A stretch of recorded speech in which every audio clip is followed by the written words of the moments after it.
11th largest country in the world is riddled with war, poverty, and starvation. Despite their downfalls and constantly being exploited by their rulers, the Democratic Republic of the Congo, or DRC, has a very diverse and unique culture. Everyculture.com explains that the DRC is composed of over 200 different ethnic and linguistic groups due to colonization and high rates of refugees fleeing into the country. In Samovar's textbook titled Communication Between Cultures, written in 2016, he states that family, state, and religion are the three most important social organizations when it comes to deep culture. So let's start off with the family aspect of the DRC. Family is very important within this culture. They highly value the elderly and their ancestors. And Everyculture.com explains the hierarchy and kinship rules within these villages. Males are the head of the household, and usually male chiefs are appointed to rule over the villages. The elders are usually always in command, and they demand the utmost respect, especially by children. They cannot question anything that is asked of them by their elders. They're sought after because of their wisdom. An example of this is during the Ebola outbreak. The healthcare providers gathered up all of the elderly chiefs of these villages, explained what was going on, and they went back to their villages to handle the issues. Although men are the head of the household, both men and women enter the workforce. March of 2023, the World Bank's website, titled The World Bank in DRC, states that women make up 62% of the labor force. And Everyculture.com explains that traditionally men went out and hunted for food to provide for their families, but since there's been such a large decrease in animals, the men's workloads have decreased, but women's have remained the same, if not more. Women are highly suppressed in the DRC, and in urban areas, they rely heavily on their men for monetary support, while in rural areas, they hold most of the responsibilities of daily tasks, such as agricultural work, food and water supply, raising the children, and just daily tasks of maintaining the household. Women face many barriers when it comes to achieving equality and power, and two of the biggest ones are domestic violence and lack of education. The World Bank in 2023 explains that only 16% of women have completed secondary school, about half the rate of completion for men. And with lower education, it's also correlated with high fertility and early marriage rates. Women are burdened with paying for their children's education in hopes that they will escape poverty. And male children usually advance further in school than females do. In Albert Zufak's article of 2022 titled Changing Social Norms and Values to End Widespread Violence Against Women and Girls in DRC, the DRC rates very low on the Gender Equality Index. They are 151st out of 179th in the world. He also explains that over half the women have experienced sexual or physical abuse, and the majority of men and women believe wife beating is justifiable. The area and social class influence the level of suppression that they face, but these also influence the community aspect of their culture.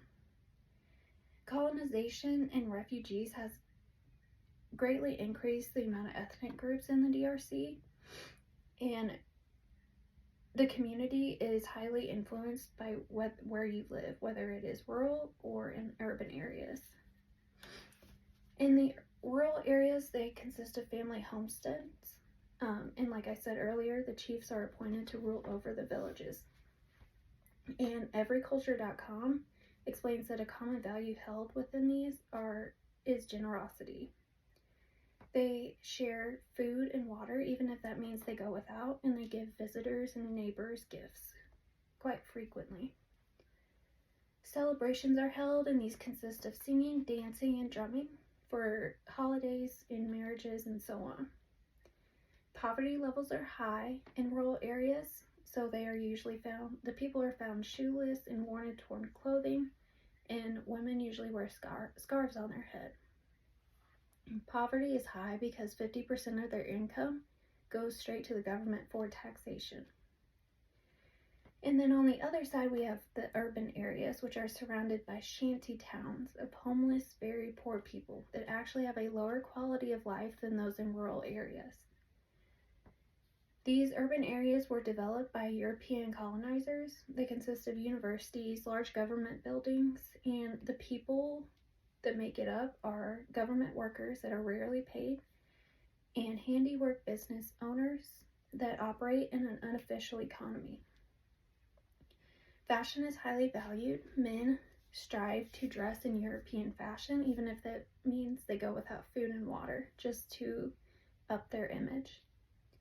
People flee to urban areas in hopes for education, stable incomes, and just better opportunities in general. Pygmies are the indigenous people of this country, and they heavily rely on the rainforest for survival. Racism is high against this group, and they're usually captured or killed by other ethnic groups. An article published by theworld.org titled "Pygmies in the Congo Treated Like Pets," explains that the Bantu ethnic group usually captures the pygmies to be used as slaves and property. The DRC has enacted some laws to help combat this issue, which has inspired pygmy rights groups to pop up and help fight with them. With the high ethnic diversity also comes high diversity in religion.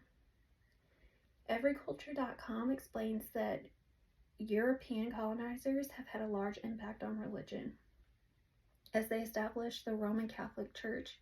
So over 50% of the population identifies as Roman Catholic. There's actually been new religions that pop up that combine Christianity with traditional beliefs. Traditional religion beliefs include, they do believe in superior beings, but they are accessed through talking to their ancestors rather than through prayer. Ancestors are very important. The people talk to them all the time, asking them to bring goodness.